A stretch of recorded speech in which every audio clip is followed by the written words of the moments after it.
নবী দয়ার নবী নামের মেসেজটা চতুর্দিকে ছড়িয়ে গেল। মক্কার বুকে একটা ব্যক্তি এসেছে যাকে এত সুন্দর দেখতে যে এক নজর দেখে নিয়েছে সে মুহাম্মদ রাসূলুল্লাহর দিবানা হয়ে গেছে। শুধু চেহারা সুন্দর নয়, আখলাকও সুন্দর। আখলাক শুধু সুন্দর নয়, কথাবার্তাও সুন্দর। শুধু কথাবার্তাও সুন্দর নয়, উঠা বসা চাল চলন যেটাই বলে সবটাই সুন্দর। এত সুন্দর হতে পারে কেউ কল্পনা করতে পারেনি।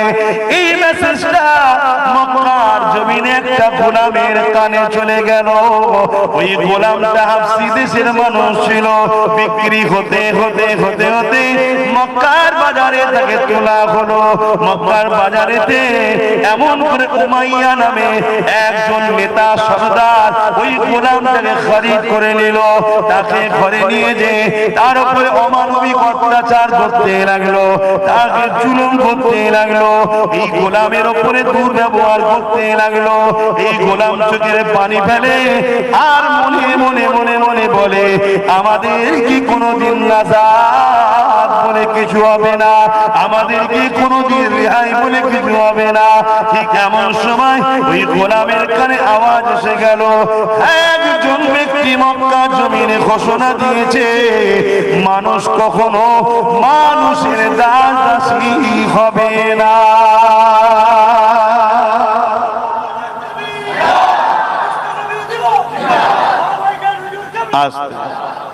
আমার মাহফিলে আমার স্লোগান দেবে না, বাইরে দেবে, বাইরে দেওয়া দরকারও আছে, দেবে, কথা বুঝে আসছে, কিন্তু মাহফিলে নয়। কেন মাহফিলটা আমি এমন কিছু ব্যক্তি নয় যে এখানে স্লোগান আমার দিতে হবে। এটা আমার হুজুরের মাহফিল, এটা অনেক বড় ব্যাপার।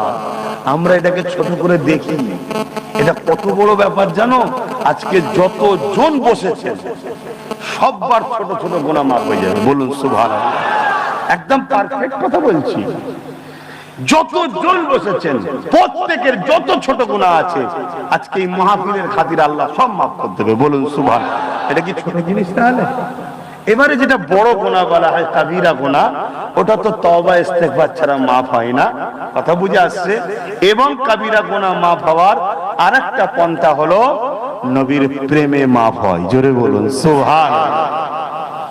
আর যেটা শিরক, শিরকের গুনাহ কলেমায় রদ্দ কুফর না পড়লে মাফ।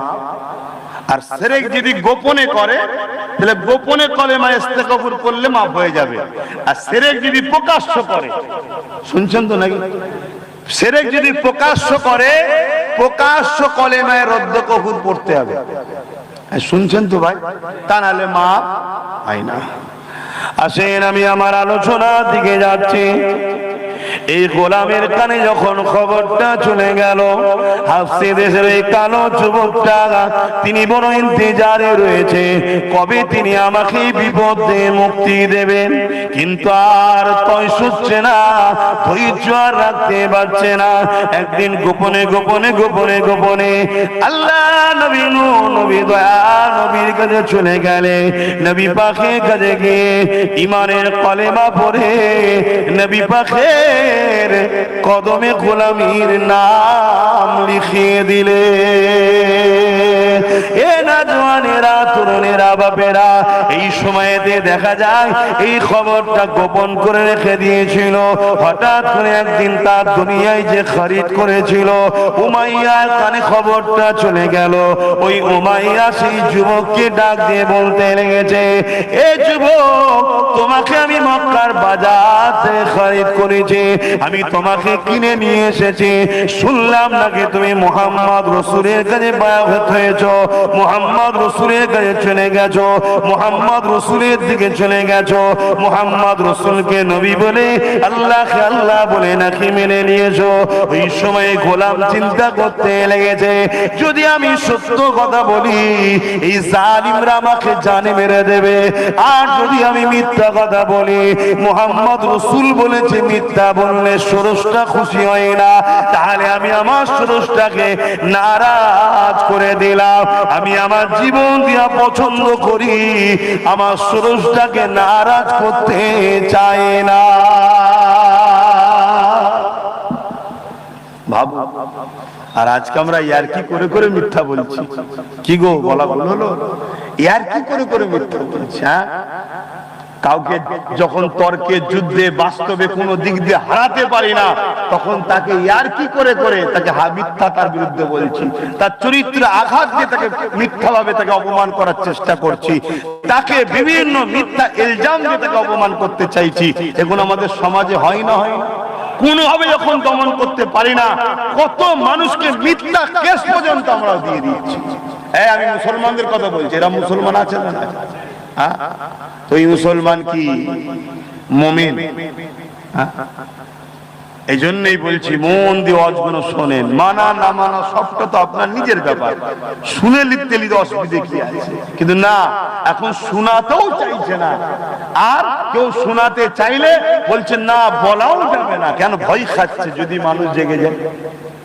যদি মানুষ জেগে যায় সত্যের উপরে, তাহলে ফেরাউনের সাম্রাজ্য, নমরুদের সাম্রাজ্য, অত্যাচারের যেভাবে মিটে গেছে আবার হয়তো মিটে যেতে পারে। কত শুনছেন তো নাকি? এত কলজে ভয়, এত কলজেতে ভয় কিসে? বাপেরা, নওজোয়ান তরুণেরা, এই সময় দেখা যায় উমাইয়ার কাছে ওই যুবক আফসি দেশের সন্তানটা বলতে লেগেছে, এ উমাইয়া, আপনি যা শুনেছেন সত্য শুনেছেন। লা ইলাহা ইল্লাল্লাহু মুহাম্মাদুর রাসূলুল্লাহ, আশহাদু আল্লা ইলাহা ইল্লাল্লাহু ওয়া আশহাদু আন্না মুহাম্মাদান আবদুহু ওয়া রাসূলুহু। উমাইয়ার লাল হয়ে গেল।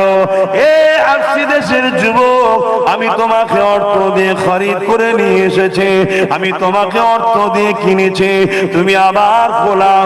আমি তোমার উপরে জুলুম করে করে করে তোমাকে জানে মেরে দিতে পারি, কোনো বিচার হবে না। যেমন আজকের দিনে জানে মেরে দিলেও বিচার হয়। কথা বলছো না? কার হয়েছে বলুন বিচার? একটু বিচার হয়নি, আর তো ডেলি খুন হচ্ছে। তার মানে কি আজকে সেই আবার আবু জেল, উদবা, সাহেব, আবুল আহাব জাহিলিয়াতের যুগ শুরু হয়েছে। অতএব উম্মতে মুহাম্মাদির কাজ কি? এই জাহিলিয়াত যুগে সাথ দিওয়া না বিরোধী করা? কেন? আমার নবী বিরোধী করেছিল, তাই তো নাকি? হ্যাঁ, এটা মাথায় রাখতে হবে।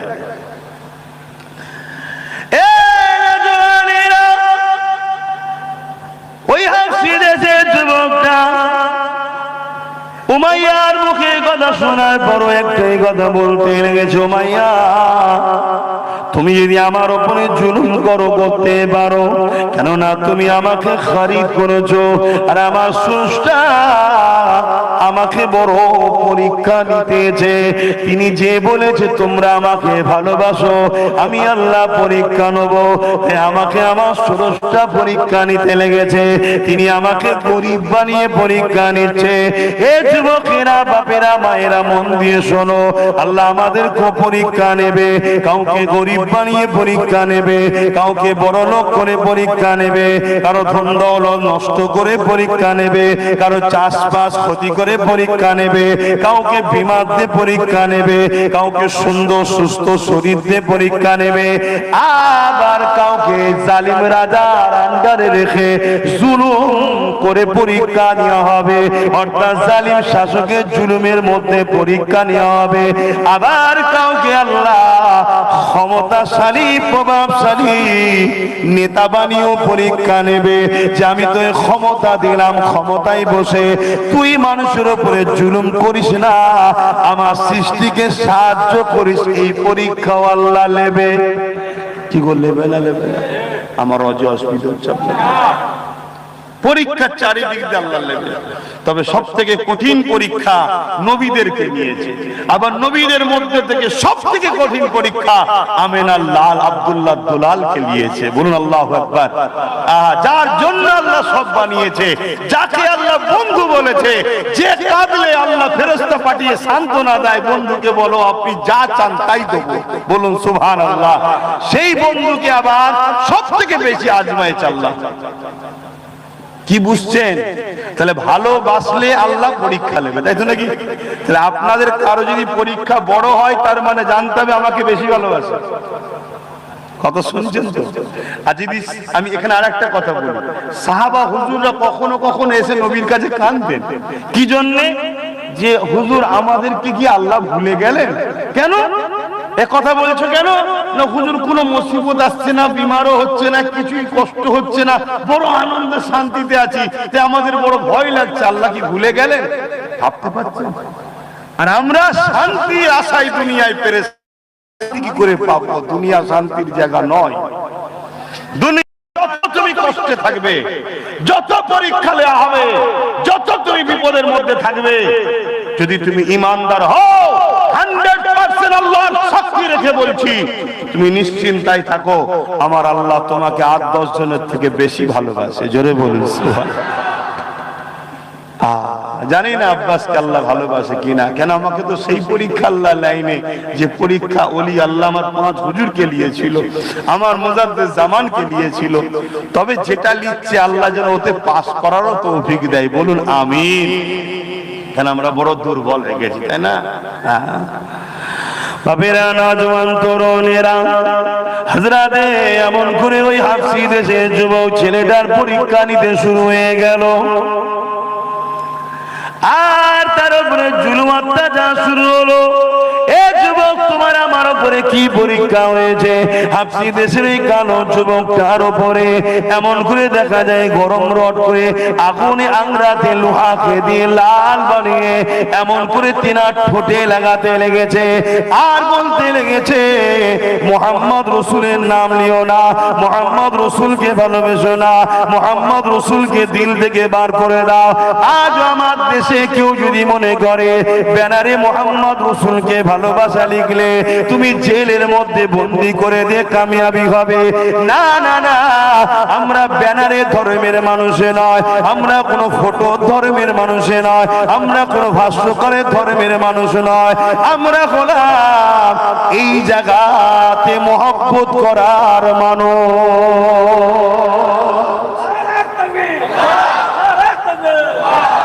তাহলে ব্যানারে লেখা হয়েছে কেন? এটা ইজহার, এটা প্রকাশ যে আমি মুহাম্মদ সাল্লাল্লাহু আলাইহি ওয়াসাল্লামকে ভালোবাসি। তোমাদের গ্রামেও ঢুকতে দেখলাম লেখা আছে, তবে কিন্তু এর আমার পিছনেও আছে। ও আচ্ছা, তবে এটা আমি পক্ষে নয়, কেন আমার নবীর নাম আমার পিছনে থাকার জিনিস নয়। অতএব দুটো কমিটির ছেলে যখন দেখে ফেলেছি, খুলে ফেলো না, খুলে তুমি সুন্দর করে একটা বড় জায়গায়, উঁচু জায়গায় দাও, উঁচু জায়গায় দাও, আমি আপত্তি করব না। খুব সাবধান বাপ, কেন আমার বাপ, আমার দাদু, আমার গোষ্ঠী, আমার সিদ্দিক আকবর এই মুহাম্মদ রসুলের গোলাম হয়েছে বলেই আজকে তাদের সম্মান। বললেন না সুবহানাল্লাহ? খুব তোমার কি সমস্যা হয়েছে? আমি কি করবো? তুমি নামাজ পড়বে না, কষ্ট পাবে না, তো আমি কি করবো? কি হলো তোমার আবার? বসো বসো, খবরদার ছেলেটা তুলে দেবে, মুরব্বী মানুষ, চুপ করে বসো। আপনি নামাজ পড়বেন না তো কষ্ট তো হবেই। কেন কষ্ট কেন হচ্ছে? তোমাদের তো নিয়ে আসছি, ওই হচ্ছে 300 টাকা দিয়ে তোমাদের জলসা কিনে শুরু করছে, ওরম করলে হবে না, সময় কম, বিয়াদবি হচ্ছে, হুজুরে আলোচনা করছি আমি।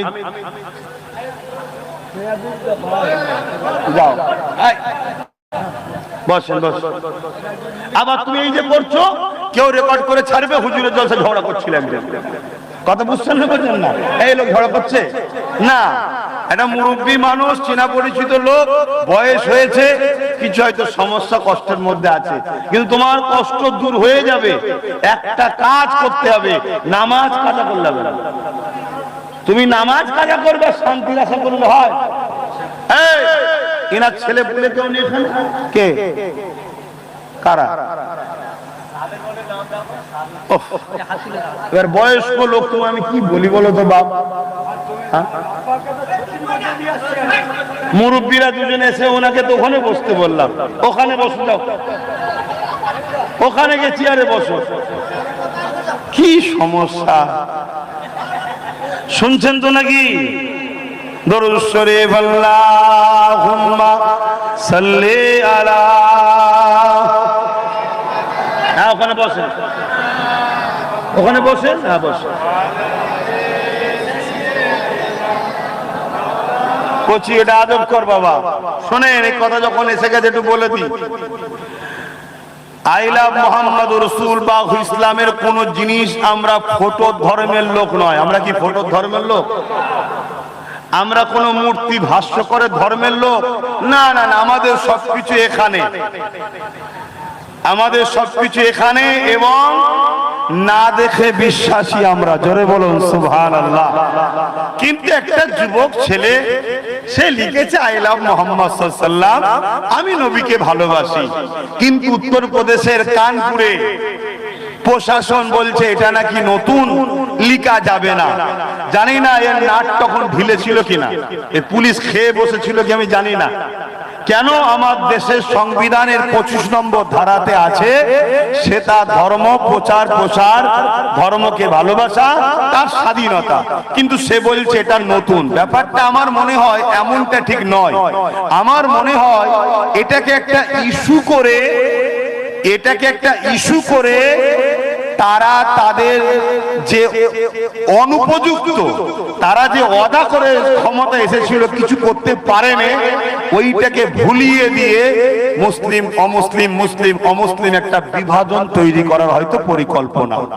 কিন্তু আমাদের ভাইকে যখন ধরেছে, আমাদের তো একটা প্রতিবাদ করতে লাগবে, এটা ইমানি দায়িত্ব, ঠিক না বেঠিক? আমার নবীর উপরে আঘাত দিয়েছে, এ কথাকে আমি অ্যাকসেপ্ট করি না। কেন? দুনিয়ায় কোন মা তার সন্তান জন্ম দিতে পারেনি যে মুহাম্মদ সাল্লাল্লাহু আলাইহি সাল্লামের জুতা মুবারককে ছোট করতে পারে। জোরে বলুন সুবহানাল্লাহ। শুনছেন তো নাকি? কেন আমার নবী পাক সাল্লাল্লাহু আলাইহি সাল্লামের জুতা মুবারক আল্লাহর আরশে ওঠার চান্স পেয়েছে। জোরে বলুন সুবহানাল্লাহ। দুনিয়ার কোন মা কি এমন বাচ্চা জন্ম দিতে পেরেছে যে আল্লাহর আরশে গেছে? তাহলে আমার নবীকে ছোট করেছে, এ কথা ঠিক শুভা দেয় না। হ্যাঁ, এটা বলতে পারেন আমার নবীর সঙ্গে গোস্তাগিমূলক কথাবার্তা বলার চেষ্টা করেছে, এতে আমার নবীর কিছু যায় আসে না। বাদুর যদি চামচিকে যদি রাত্রিরে ডানা মেলে দিয়ে বলে চাঁদের আলোকে রুখে দেবো, চাঁদের কিছু যায় আসে? জোরে বলে। তথেব এই মানবরূপী বাদুরগুলো যদি বলে মোহাম্মদ রসুলের উপরে আঘাত দেবো বা তার নামকে ছোট করবো, তাকে কিছু করব, আরে মাথা মোটা, আমার মোহাম্মদ রসুল চাঁদেরও নবী। জোরে বলুন সুবহানাল্লাহ। অতএব তোরা হাজারো চেষ্টা করলো আমার মোহাম্মদ রসুলের মিমেটেও আঘাত দিতে পারবি না, মোহাম্মদ রসুলের জুতা মুবারকও আঘাত দিতে পারবি না। মোহাম্মদ রসুলের জুতা তো অনেক বড় ব্যাপার। মোহাম্মদ রসুল যে ঘোড়ার পিঠে চেপে যেত, ওই ঘোড়ার পায়ে যে যে জায়গার বালিগুলো লেগেছে, ওই বালিগুলোর যে সম্মান, ওই সম্মানটার উপরে ওকে আঘাত দিতে পারবে না। জোরে বলুন সুবহানাল্লাহ।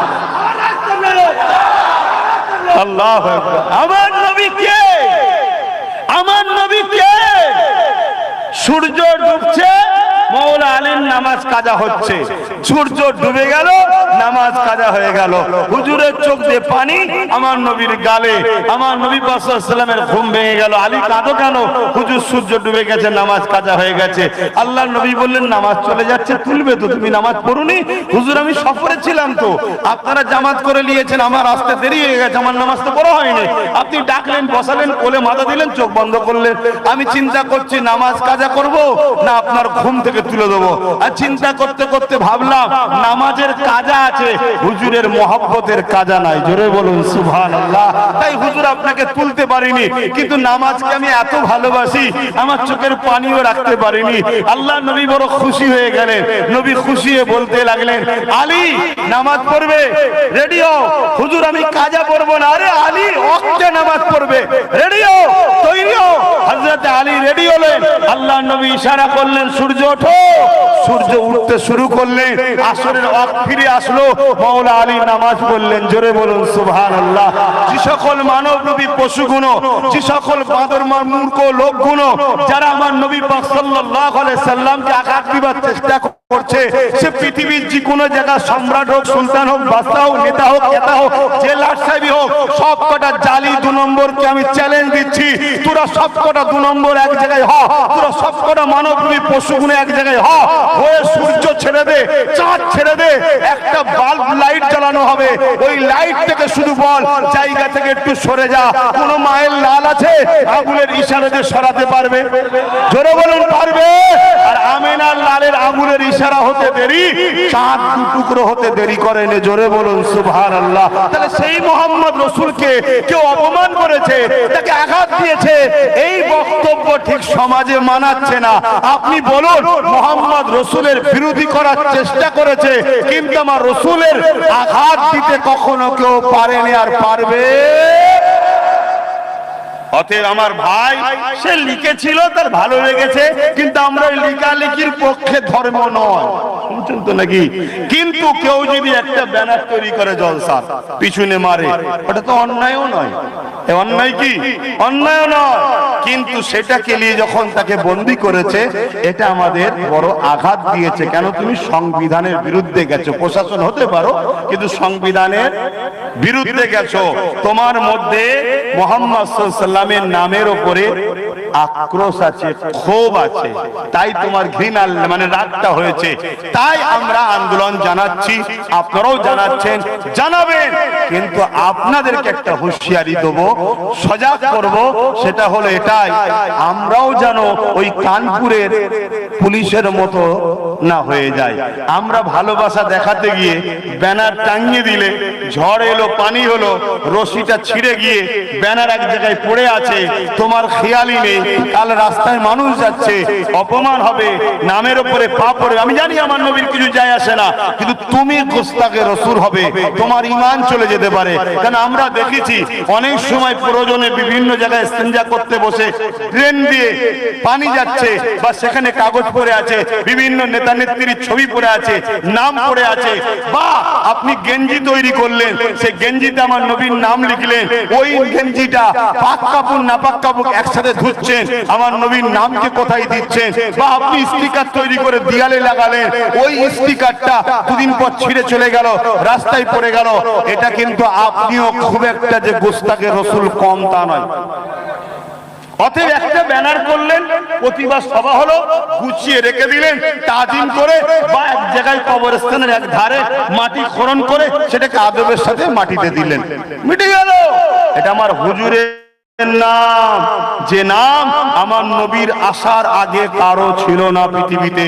এ নাম আল্লাহ জান্নাতে যত্ন করে রেখেছিল তার বন্ধুর জন্য। জোরে বলুন সুবহানাল্লাহ। মনে থাকবে তো নাকি? তাহলে আমি কি এই প্রতিবাদটার বিরুদ্ধে নাকি? না, আমি প্রতিবাদ করছি, কিন্তু বাপ সিস্টেমকে ব্রেক করলে হবে না। মোটরসাইকেলের সামনে দেখছি স্টিকার, কেন? কেউ তার একটা কিছু স্টিকার দিয়েছে বলে আপনাকে দিতে হবে? আপনি তাকে টালি করছেন কেন? আপনি তো শ্রেষ্ঠ, আপনাকে দুনিয়া ফলো করে, আপনি অন্যকে ফলো করতে শুরু করলেন কেন?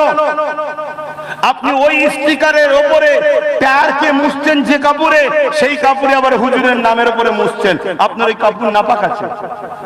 আপনি ভাবছেন একটা নাম, একটা ফটো, আপনি তো এই জায়গাতেই শেষ হয়ে গেলেন। এটা বিয়াদব, আর বিয়াদবের উপরে কখনো আল্লাহর রহমত হয় না, হয় না, হয় না। তাই অনুরোধ করব, ব্যানার যারা টানিয়েছেন, এই ব্যানার থাকুক, আমার আপত্তি নয়, কিন্তু এই ব্যানারকে রোজ ফলো করা প্রত্যেকটা ইমানদারের দায়িত্ব। যদি কোনোদিন নষ্ট হয়, ছিঁড়ে যাচ্ছে দেখছেন, আদবের সাথে খুলে নিয়ে সঙ্গে সঙ্গে তাকে হয় ইট জড়িয়ে এমন জায়গায় পানিতে নিক্ষেপ করেন যাতে কারো বেয়াদবি না করতে পারে, বা মাটি খুঁড়ে এমন করে সেটা মাটি চাপা দিয়ে দেন যাতে বেয়াদবি না করতে পারে। কি ওই কথাটা বলা কি আমি অন্যায় করলাম? এটা আপনাদের বাঁচাবার স্বার্থে বললাম। বাবেরা, আমার নবী পাকের শান মর্যাদা আল্লাহ এত দিয়েছেন, আমার নবী পাকের আজমত আল্লাহ এত দিয়েছেন, আল্লাহ পাক কোরআনের মধ্যে জানিয়ে দিলে ওয়ারাফানা লাকা যিকরা, হে আমার হাবিব, আমি আপনার জিকিরকে বুলন্দ করেছি আপনার খাতিরে। কতটা বুলন্দ করেছি, নবী পাক সাহাবাদেরকে বললে আমার জিকিরকে আল্লাহ পাক নিজের জিকিরের সঙ্গে শামিল করে দিয়েছে। কেউ যদি আমার জিকির করে, আল্লাহ পাক ফেরেশতাকে বলবে খাতায় লিখে দাও সে আমি আল্লাহ আমারই জিকির করেছে। এ যুবকেরা, তরুণেরা, বাপেরা, ইমাম বুখারী বলতে লেগেছে আমার আল্লাহ পাক শিউলার উপরে দে এমন করে একটা মজলিস কায়েম করে, ওই মজলিসে ফেরেশতাদেরকে আল্লাহ দাওয়াত দেয়। ওই মজলিসে আল্লাহ একটা মেম্বার তৈরি করে। কেমন মেম্বার? আল্লাহ যেমন সব থেকে বড়, তিনার মেম্বারটাও সব থেকে বড়।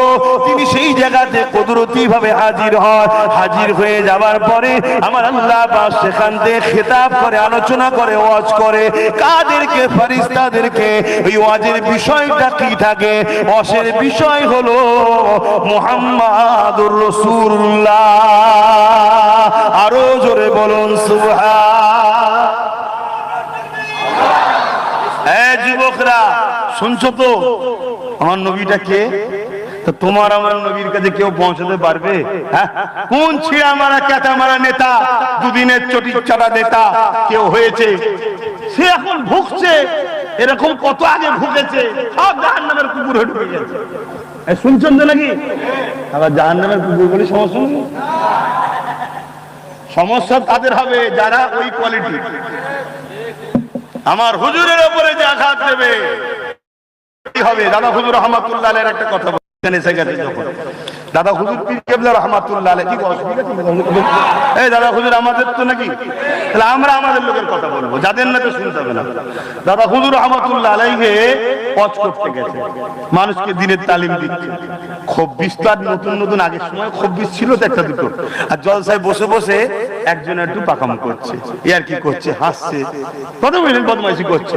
দাদা হুজুর রহমাতুল্লাহ আলাইহি তিনি মুরিদদেরকে বলেছে, আর সে মুরিদ তো আপনাদের মতো না, সে মুরিদ তখন আপনাদের মতো নয়। এখন তো মুরিদ কি খারাপ লাগবে নাকি বলবো? এখন তো নাকে তেল দিয়ে ঘুমোচ্ছে, হুজুরদের গোষ্ঠী তুলে গাল দিচ্ছে দিকে যান। আমার তো মাসে মাসে তেল আলু পেঁয়াজ আসে, আবার কি না মুড়ি দেখে বলা হয় না। আমি বলছি না আপনি হাত গুটিয়ে নেবিয়ে পড়েন, কিন্তু অন্যায়ের বিরুদ্ধে দু কথা বলা দরকার আছে না নাই? তাও যদি না পারেন, সময় আসলে যারা হুজুরদের সমালোচনা করে, উলামাদের সমালোচনা করে, সময় আসলে তাদেরকে ছেড়ে ফেলে দেওয়া দরকার আছে না নাই? এটা মাথায় রাখা দরকার। যদি মুরিদ মনে করে দৌড় হুজুর সব কথা এখন ডাকো, তখন আখেরি জবানে খেতে হবে, পড়তে হবে, কবরে যাই হবে তুমি যাও, তার জন্য আমার তার বলারও কিছু নেই। ঠিক না বে ঠিক? শেষ সময় হলে বোঝা যাবে কোনি। তবে মনে রাখবেন, আল মারউ মা মান আহাব্বা, দুনিয়ায় যে যাকে ভালোবাসবে পরকালে সে তার সঙ্গে থাকবে। যদি মনে হয় মুজাদ্দিদ জামানের আওলাদদের সঙ্গে থাকলে পরকালে কামিয়াবি তাদের সঙ্গে ওটা হবে, তাহলে থাকুন। আর যদি মনে হয় এসব জাহান্নামে যাবে, বর্তমান ঘুষখোর, জেনাখোর, গেঁজাখোর, চোর, কি বলে তেরপল চোর, চাল চোর, আলু চোর, পেঁয়াজ চোর, কিচ্ছু চোর বাদ দেয় না, এবং সমাজ আছে না, যদি মনে হয় এদের সঙ্গে থাকলে এরা জান্নাতে আগে যাবে, তাহলে তাদের সঙ্গে থাকুন না। কে মানা করছে রে বাবা? শোনেন তাহলে, দাদা হুজুর পীর কেবলা ওয়াজ করছেন, করতে করতে আর হঠাৎ করে ওইদিকে নজর পড়েছে, দেখতে ছেলেটা খুব বিয়াদবি করছে, ডিস্টার্ব করছে। দাদা হুজুর বললেন, বাবা ওর কি হয়েছে একটু দেখতো। বাবা কি বলেছে? ওর কি হয়েছে একটু দেখতো। দেখতো বলেছে, মুরিদ মারতে মারতে মেরে ফেলেছে। শুনছেন তো নাকি? ভিড় একটা দুটো দিকে একটা দুটো চারটে চারটে, যারা যেদিন 50 জন থাকে আর 1 কেজি যদি গোশ রান্না হয়, সবাই যদি একটু চেকে দেখি থাকবে আর তা হাজার হাজার লোক। তখন তো এত ঘন ঘন জলসা নয়, দেখা যাবে হয়তো একটা অঞ্চলে কি একটা ব্লকে একটা জলসা, পীর সাহেবের চমক জায়গায় লক্ষ লক্ষ লোক জড়ো হচ্ছে। ঠিক না বেটিং গো? আর এখন এই পাড়াই পাড়াই সিপাড়াই পাড়াই পাড়াই আজকে আমার কাজে করলি, কালকে আমাদের গ্রামে আসবো, তখন বসবো কোন, এরকম ব্যাপার হয়ে গেছে। তো ওই যে বিয়াদব একটা একটা করতে করতে আল্লাহর হুকুমও ছিল মরণ কপালে, ও শয়তান মরে গেছে। দাদা হুজুর বলছে, কি রে বাবা তোর তো দেখতে বললাম, কি করলি? হুজুর হয়ে গেছে শেষ। দাদা হুজুর বলছেন, বাবা তোর তো দেখতে, তো যা, যে পুঁতে দিকে যা। কি বললেন? পুঁতে দিকে যা। মানুষ হলে, আজকাল মানুষ হলে সমালোচনা করতো, একটা লোক মারাই যদি বা গেল, আবার বলো পুঁতে দে, একটু বলতেও পারলো না, যা জানাজা পরে কবর টবর দিকে যা, সমালোচনা। দুনিয়াদার তো আমরা এখন, আগেকারের মুড়িরা অত দুনিয়াদার ছিল না, তোমাদেরই দাদরা রে বাবা। তোমাদের এই দাদারা। এখন লোক বলছে দুনিয়া তারাক্কি করেছে, মোবাইল হাতে, আমরা বড় সব জেনে গেছি, জেগে গেছি। কিচ্ছু নয়, প্রত্যেকটা ঘরে ওষুধের দোকান তৈরি হয়েছে, প্রত্যেকটা বাড়িতে অশান্তি আখড়া তৈরি হয়েছে। কিন্তু আগেকার সময়ে হয়তো এক ডজন কাপড় ছিল না, একটা কাপড় ছিল, কিন্তু স্বামী স্ত্রীকে না দেখে থাকতে পারতো না, স্ত্রী স্বামীকে না দেখে থাকতে পারতো না, একবেলা হয়তো খেতে পেত না, কিন্তু একে অপরকে ছাড়া এক মুহূর্তে থাকতে পারতো না। আর এখন কি হচ্ছে বলুন? যা খোদার মার আমাদের উপরে শুরু হয়ে গেছে। আমরা নিজেকে খুব চালাক মনে করছি, শান্তি কোনো পাবলিকের হাতে নাই। আর বাজারে ওই 10 টাকা দিয়ে কেনার নাম শান্তি নয়। শান্তি পাওয়া যায় তো বাজারে, ওটার নাম শান্তি নয়। শান্তি এখানে সুকুনের নাম, এটা আল্লাহর কুদরতি হাতে আছে। তো যাক, আমি যে কথা বলছি ভাইরা আমার, দাদা হুজুর রহমাতুল্লাহ বললেন যাবো দিকে যেতে দিয়েছে। একটা দুটো লোক আরো থাকে তো নাকি ভেতরে সেজে গুজে, বেরিয়ে গিয়ে চুপি চুপি তখন ইংরেজ পিওর প্রশাসনকে খবর দিয়েছে, প্রশাসনকে খবর দিয়েছে যে এই এই এই এই ব্যাপার। আর দাদা হুজুরকে তো সব ভালোভাবে চেনে রে বাবা। আরে দাদা হুজুরের চতুর্থ প্রজন্ম, আমাকেও চেনে না, চেনে না, খুব ভালোভাবে চেনে। তাহলে দাদা হুজুরকে চিনবেন এটা হতে পারে? তার দুহাই দিয়েই তোমাকে চেনে। তার সঙ্গে সঙ্গে একদম পুলিশ ফোর্স, প্রচুর ফোর্স এসছে, কেন জানে যাকে তাকে কাছে যাচ্ছি। যদি আমার বাড়ি যদি রাত্রিরে 2500 আসতে পারে তো দাদা হুজুরের ব্যাপার বুঝতে পারছেন তো নাকি? প্রচুর ফোর্স এসছে, এসে বলছে ফুরফুরের হযরত, শুনলাম আপনার ভক্ত মুরিদদের মধ্যে কেউ একজন কাউকে মেরে ফেলেছে ভিড়ের মধ্যে, যদি স্বীকার করে তাকে তাকে আমরা ধরে নিয়ে চলে যাব, আর না হয় কিন্তু আমরা আরো বড় ব্যবস্থা নিতে বাধ্য হব। দাদা হুজুর বললেন, বাবা ইংরেজ প্রশাসন, আমি আবু বকর আমার ভক্ত মুরিদদেরকে এই শিক্ষা দিইনি যে মানুষ মেরে ফেলবে। আমার ভক্ত মুরিদ কখনো মানুষ মারতে তার আওলাদ কখনো যাকে তাকে জাহান্নামের কুকুর বলতে, এটা মাথায় রাখবেন। বিশ্বাস, আবার বললাম বিশ্বাস যদি থাকে জুরুন না কেটে পড়বে। তো ভাইরা আমার, কিছু দেখি কিছু দেখায় আল্লাহ, তারপরে অনেক কিছু বলা হয়। এলেম দুই ধরনের, একটা স্কুল মাদ্রাসা কলেজে পাওয়া যায়, আর একটা সুরাইয়া নামক তারা আছে, সেখান থেকে আল্লাহর পক্ষ থেকে আসে। এর চেয়ে বড় আর বলা যাবে না, অসুবিধা আছে। তো যে জায়গায় বললাম, ওই যে লোকটা বলে দিয়েছে, সে দেখছে পুলিশ এখন রয়েছে, এখন শিকার হয়ে গেলে অসুবিধাই বা কি আছে, আমার কিছু করতে পারবে না। সে বলছে না, এখানে এখানে এখানে পুঁতেছে, এখানে কবর দিয়েছে। দাদা হুজুর বললেন খোঁড়ো। ইংরেজ প্রশাসনরা সব যা ছিল ফেলছে ফেলছে, যা সিস্টেম সব খুললো, খুঁড়ে দেখছে একটা কালো সোর পড়ে আছে। বললেন না নাউজুবিল্লাহ, কালো সোর পড়ে আছে। ইংরেজ প্রশাসন মাথা থেকে পা পর্যন্ত দাদা হুজুরের দেখছে, দেখে সর্বনাশ, এই লোক তো সাংঘাতিক লোক না। মানুষ মেরেছে সত্য কথা, কিন্তু এই লোক সাংঘাতিক লোক। রিপোর্ট ভুল নয় ঠিক, কিন্তু এই লোকটা জাতা লোক নয়। অতএব সূরাতে সকলে সেদিন যদি মানুষ মরার পরে সোর কবরে হয়, আজকের দিনও সূরাতে সকলে আপনি দেখছেন মানুষ, তার আখলাক চরিত্র কথাবার্তা উঠা বসা লেনদেন, তার কর্মজীবন, তার সমাজ জীবন, তার সংসার জীবন, তার রাজনীতির জীবন, তার পরিবার জীবন, তার প্রতিবেশী জীবন, তার আত্মীয়তা জীবন, সব দেখতে হবে আপনাকে।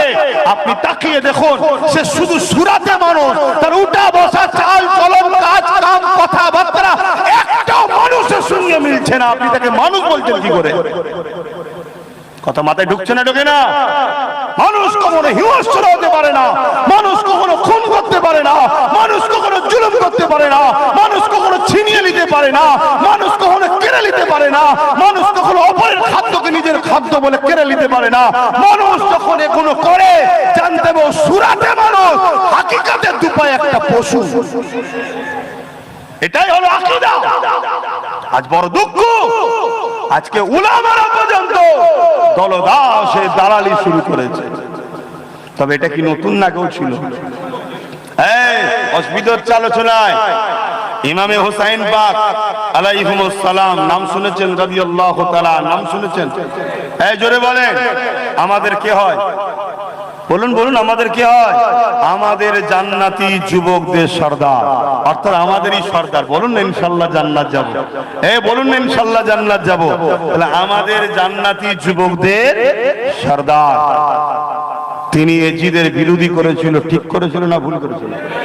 তো ইমাম হোসাইন পাকের পক্ষে মাত্র ৭২ জন, আর এজিদের পক্ষে ২৫,০০০ কারবালায় এসেছিল। আরো অনেকে ছিল বিরুদ্ধে, ইমাম হোসাইন হুজুরের বিরুদ্ধে এজিদের পক্ষে আরো অনেকে ছিল। কারবালায় এসেছে একদিকে ৭২ আর একদিকে ২৫,০০০। সংখ্যা যদি বেশি থাকলে ভালো হয়, সংখ্যা যদি বেশি থাকলেই যদি হক হয়, তাহলে আপনি কি সেদিন হোসাইন হুজুরকে কারবালায় না হক বলবেন? কেন এজিদের দিকে তো ২৫,০০০, আবার ২৫,০০০-এর মধ্যে ১৩,০০০ ছিল হাফেজ, আলেম, উলামা, মুফতি। শুনছেন আমার অসুবিধা হচ্ছে? এইসব কথা বলি আপনাদের খারাপ লাগে? কি শুনবেন? আকীদাটা তো জানুন। তাহলে কারবালার বুকে ১৩,০০০ এজিদের দিকে এসেছে, ২৫,০০০-এর মধ্যে ১৩,০০০ কারা? আলেম, হাফেজ, মুফতি। কার দিকে? এজিদের দিকে। অস্ত্র তুলেছে, কারবালায় নামাজ হচ্ছে, ইমামতি ইমামে হোসাইন, কাতার দিয়ে ইমামে হোসাইনকে ইক্তেদা করে নামাজ পড়ছে। আবার এজিদের দিকে অস্ত্র নিয়ে হোসাইনের বিরুদ্ধে লড়ছে। কেন? এজিদ অর্থ দিয়েছে, এজিদ পথ দিয়েছে, এজিদ তাদেরকে কিছু দুনিয়ার কিছু খোরাক দিয়েছে, তাই তারা ইমামে হোসাইনের পিছনে নামাজও পড়ছে, কিন্তু অস্ত্র ধরছে কার হয়ে? এজিদের হয়ে। আজকেও মুসলমান, আজকের মুসলমানকেও দেখা যাচ্ছে, এরা আজকের সমাজেও দেখা যাচ্ছে আমাদের পিছনে অনেকে ঘুরছে, আমাদের কাছে যাচ্ছে, দোয়া লিখছে, সেবন করছে, হ্যান করছে, কিন্তু দেখো অস্ত্র ধরার সময় আজকের যারা এজিদ তাদের পাশে দাঁড়িয়ে আছে। আছে না নাই? এদের দিলটা ছিল হোসাইনের দিকে, কিন্তু তাদের অর্থ লোভ নিয়ে গেল এজিদের দিকে। তাহলে সেই ১৩,০০০ আলেম, উলামা, ইমাম, মুফতি, তাদেরকে কি আপনি মুমিন বলবেন, জান্নাতি বলবেন? আল্লাহ নবী জানিয়ে দিয়েছেন, আমার হোসাইনের বিরুদ্ধে যে করলো, সে আমি রাসূলুল্লাহ আমার বিরোধী করলো, যে আমার বিরোধী করলো, আল্লাহ বা তার উপরে আপনি বুকস রাখো, তার বিচার আপনি করুন। এ যুবকেরা, তরুণেরা, বাবেরা, আল্লাহ নবী আরো জানিয়ে দিলে যে আমার হোসাইনকে ভালোবাসলো, আমার হাসানকে ভালোবাসলো, সে আমি রাসূলুল্লাহ আমাকে ভালোবাসলো, যে আমাকে ভালোবাসলো। এ আল্লাহ পাক, আপনি তাদেরকে ভালোবেসে না। এ যুবকেরা, তরুণীরা, বাবেরা, আসুন আমি সাহাবাদের আলোচনা করতেছিলাম, করতে করতেই দিকে চলে গেলাম।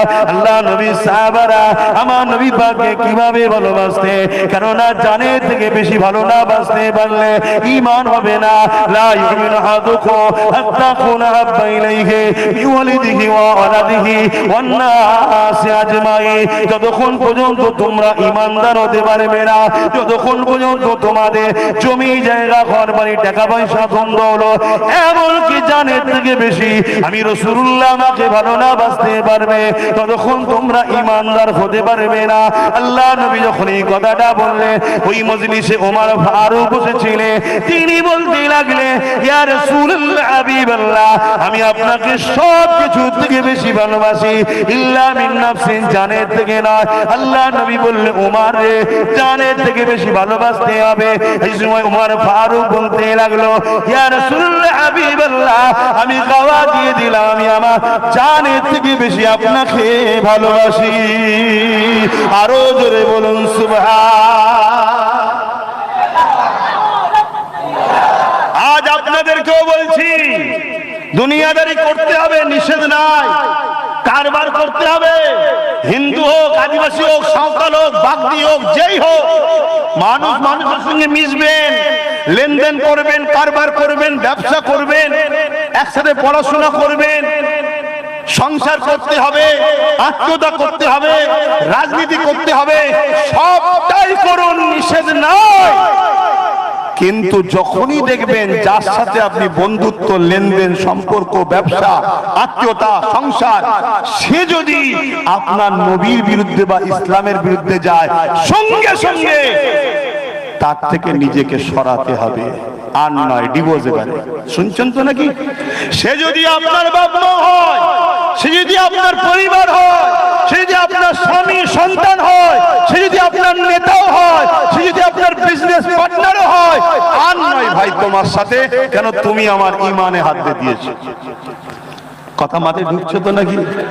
এটা মাথায় রাখবেন। যদি এই জায়গায় তুমি বেরিয়ে আসতে না পারো, আল্লাহর পরীক্ষায় তুমি ফেল হয়ে গেলে। আল্লাহর পরীক্ষায় ফেল হয়ে গেলে।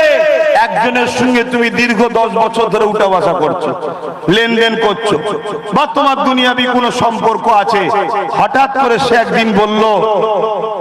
সে একদিন হঠাৎ করে বলল এমন কিছু কথা, যে কথাটা তোমার ইসলামকে আঘাত দিয়ে, তোমার কোরআনকে আঘাত দিয়ে, তোমার নবীকে আঘাত দিয়ে 10 বছরের সম্পর্ক, তুমি যদি ওই জায়গায় তাকে ছেড়ে সঙ্গে সঙ্গে বেরিয়ে না আসতে পারো, জানবে তোমাকে আল্লাহ যে পরীক্ষা নিয়েছিল, এই পরীক্ষায় তুমি ফেল, কামিয়াবি আর নাই। আমি কি বুঝাচ্ছি, বুঝছেন তো নাকি? বাবেরা, জওয়ানেরা, নামাজ অবশ্যই পড়তে হবে, রোজা অবশ্যই রাখতে হবে, মালদারিয়াকে যাকাত অবশ্যই দিতে হবে, মালদারিয়াকে হজ অবশ্যই করতে হবে, মা বাপকে সম্মান অবশ্যই করতে হবে, বড়দেরকে সম্মান, ছোটদেরকে স্নেহ করতে হবে, এতিমের হক দিতে হবে, স্ত্রীর হক আদায় করতে হবে, স্বামীকে সম্মান ভালোবাসতে হবে, সন্তানদেরকে লালন পালন করতে হবে, দুনিয়ায় হালাল ইনকাম করতে হবে, সব কিছুই করতে হবে। কিন্তু রাসূলুল্লাহকে সবকিছুর উপরে প্রাধান্য দিয়ে, আল্লাহ দ্বীনকে সবকিছুর উপরে প্রাধান্য দিয়ে, কোরআনকে সবকিছুর উপরে প্রাধান্য দিয়ে, কেননা তোমার রব আল্লাহ তোমাকে দুটো চোখ দিয়েছে, দুনিয়ার কেউ দেয়নি। তোমার রব আল্লাহ তোমাকে দুটো হাত দিয়েছে, দুনিয়ার কেউ দেয়নি। তোমার রব আল্লাহ তোমাকে দুটো পা দিয়েছে, দুনিয়ার কেউ দেয়নি। তোমার রব আল্লাহ তোমাকে আশরাফুল মাখলুকাত মানুষ বানিয়েছে, দুনিয়ার কেউ দেয়নি। তোমার রব আল্লাহ তোমাকে জমিনে এখনো বাঁচিয়ে রেখেছে, জানটা তিনি দিয়েছে। রেজেক তো কোনো একটা বাহানাতে আসে, রেজেক দিবার মালিক হলো আল্লাহ, ইজ্জত সম্মান দিবার মালিক হলো আল্লাহ। তাই বলে যায় দুনিয়া জমিনে চলতে গিয়ে যখন তোমার আত্মীয়র সাথে, তোমার বন্ধুর সাথে, তোমার নেতার সাথে যদি দিনকে নিয়ে টক্কর হয়ে যায়, কেউ যদি বলে দিল্লি গিয়ে আন্দোলন করো, মসজিদ মাদ্রাসার আন্দোলন এখানে চলবে না, কেউ যদি বলে কোরআন শেষ হয়ে যাবে, আমার উন্নতি শেষ হবে না, এইরকম যদি টক্কর তোমার দিনের সাথে হয়ে যায়, মনে রেখে দিও, তুমি যদি জান্নাতের আশা করো, আখিরাতের আশা করো, তুমি যদি ইমানদার নিজেকে প্রমাণ করতে চাও, মনে রাখবে এটা তোমার আল্লাহ পাকের পরীক্ষা। নচেত জালিমের মধ্যে কথা কেন বেরোলো, এটা তোমার আল্লাহ পাকের পরীক্ষা। এই জায়গায় যদি তুমি ওই জালিমকে তখনও ধরে রাখো, তাহলে তুমি মুনাফিক হয়ে গেলে, তুমি ইমানের জায়গায় পিছিয়ে গেলে। তুমি যে বলেছিলে জানের থেকে নবীকে বেশি ভালোবাসি, এই জায়গাটা মিথ্যা হয়ে গেল। আজ যে জানের থেকে নবীকে বেশি ভালোবাসতে পারলো না, আল্লাহ নবী জানিয়ে দিলে তার মধ্যে ঈমান নাই। আর যার মধ্যে ঈমান নাই, সে কখনো জান্নাতও যাবে না। তাই বলে দিয়ে যায়, ঈমানকে বাঁচান, ঈমানকে বাঁচান। দুনিয়া দুদিনের জিন্দেগি, আজ আছি কাল নাই, আজ আছি কাল নাই, কে কখন মরবে কেউ জানে না। মনে রাখবেন, আমার আল্লাহকে ভয় করে, আল্লাহর উপরে ভরসা করে, পৃথিবীর কোন শক্তি নাই আপনাকে মিটিয়ে দিতে পারে। আরো জোরে বলুন সুবহান।